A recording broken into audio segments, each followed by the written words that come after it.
கண்டிப்பா. ஸோ படம் வந்து ரிலீஸ் ஆனதுக்கப்புறம் ஒரு மிக்ஸ்டு ரிவ்யூஸ். அதாவது நெகட்டிவ் ரிவ்யூஸ், பாசிட்டிவ் ரிவ்யூஸ் ம். 2மே வந்தது. நெறைய பேருக்கு என்னன்னா வந்துட்டு நெகட்டிவ் ரிவ்யூஸ் அதிகமா இருக்கோ அப்படின்ற மாரி ஒரு ஃபீல் ஆச்சு.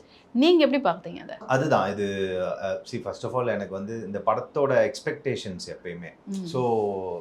எப்பயுமே லோகேஷ் அண்ணா வந்து ஒரு விஷயத்துல ரொம்ப கிளியரா இருப்பாரு. இந்த ஓவரா எதுவும் எக்ஸ்பெக்டேஷன்ஸ் அதிகமா ம். செட் பண்ணாம கரெக்ட்டா லைக் என்ன இருக்கோ அது சர்ப்ரைஸா இருக்கட்டும் ஆடியன்ஸ்க்கு அப்படின்னு சொல்லி தான். சின்ஸ் இது பெரிய படம்ன்றதுனால நெறைய இன்ஃபர்மேஷன்ஸ் வெளிய லீக் ஆயிடுச்சு. ம். அண்ட் நெறைய மிஸ்லீட் ஆயிடுச்சு. ஓகே.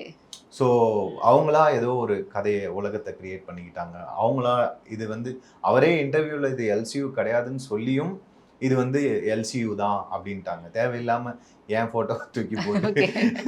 ஏன்னா அதுக்கப்புறம் கைதி உள்ள இந்த இழுத்து ஸ்கார்பியன் ஒண்ணு இதெல்லாம் வருது, ஆமா. இதெல்லாம் வருது. ஸோ கோல்டு வாட்ச் அப்டின்னு அதெல்லாம் இதெல்லாம் வந்து பார்த்தீங்களா நீங்க? அத டீகோடிங் பண்ணி எனக்கு போட்டதெல்லாம்? சிரிப்பா தான் இருக்கும். அத அனுப்பிச்சு ஓகே. விடும்போது பார்க்கும்போது, ஓகே படம் வரும்போது இவங்களுக்கெல்லாம் சர்ப்ரைஸா இருக்கும் அப்டின்ற மாரி இருக்கும். But okay. அகைன் ஒரு நல்ல விஷயம் என்னன்னா, படத்த பத்தி பேசுறாங்க. அந்த எதிர்பார்ப்பு ம். இருக்கு. ஆ இந்த நெகட்டிவ் ரிவ்யூஸ்ன்றத நான் எப்படி பார்க்குறேன் அப்படின்னா, ஒவ்வொருத்தரோட மைண்ட்ல ஒரு படம் இருக்கு. ம். ஸோ அது வந்து ஆமா. யாரு டைரக்டரோ அவர் மைண்ட்ல இருக்கிற படத்த தான் காட்ட முடியும். ம். ஓகேங்களா?